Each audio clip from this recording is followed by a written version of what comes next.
2024, May 23, Thursday. Minimum wage debate. Tripartite Commission must seek a deal that is sustainable for workers and employers.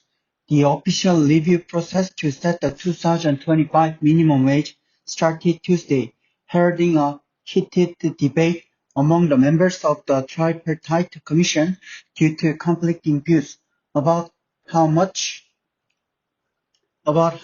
minimum wage should be raised.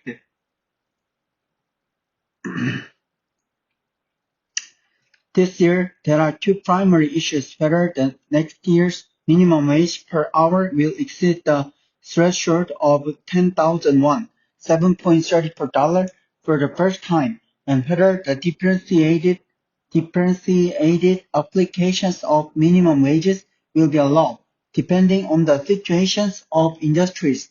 The outlook for a quick and smooth conclusion about the two controversial issues remains cloudy, as the 27-member Minimum Wage Commission, with 9 representatives each from labor management and the public, holding conflicting opinions.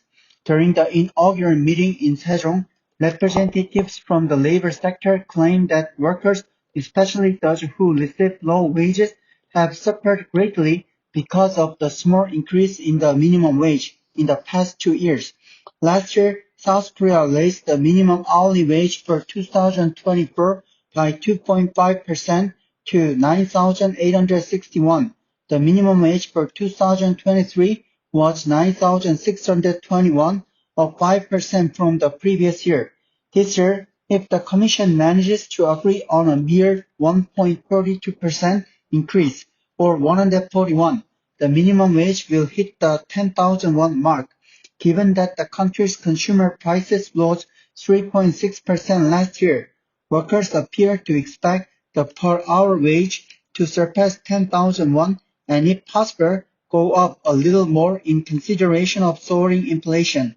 The management side, however, claimed that many of those who run small enterprises face difficult situations, expressing dismay at the sizable increase in the minimum wage. Considering the contrasting views, the Commission should consider a variety of related factors such as consumer prices, economic trends, and employment conditions. What's important is finding an optimal level of minimum wage increase that reflects the purpose of the minimum wage system itself and allows both workers and employers mutual benefits.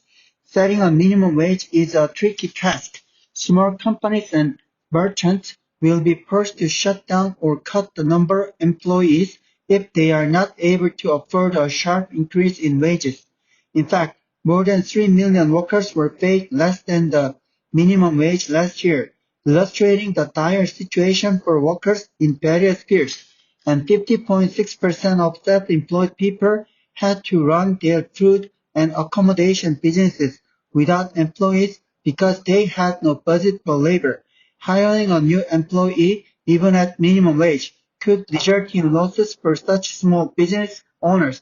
This shows that a minimum wage that the market cannot support does not help anyone.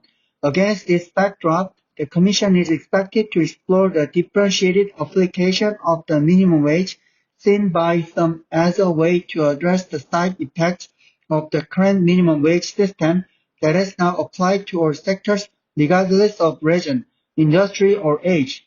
The Minimum Wage Act allows for different minimum wages to be set for different types of businesses. However, with the exception of 1988, the first year of the Minimum Wage Commission has consistently opted for a single universal minimum wage for all businesses. In February, the Bank of Korea proposed that the country should consider applying a lower minimum wage for care workers of foreign nationality through contracts directly with private households in a bid to lessen the burden of rising care costs. The Seoul Metropolitan Government is also set to start a pilot program related to hiring foreign care workers in September, paying them the 2024 universal minimum wage. The labor side strongly opposes differentiated applications of the minimum wage, suggesting fierce debate ahead. For all the difficulties resulting from conflicting positions, The Tripartite Commission must seek a deal that is sustainable for both workers and employers.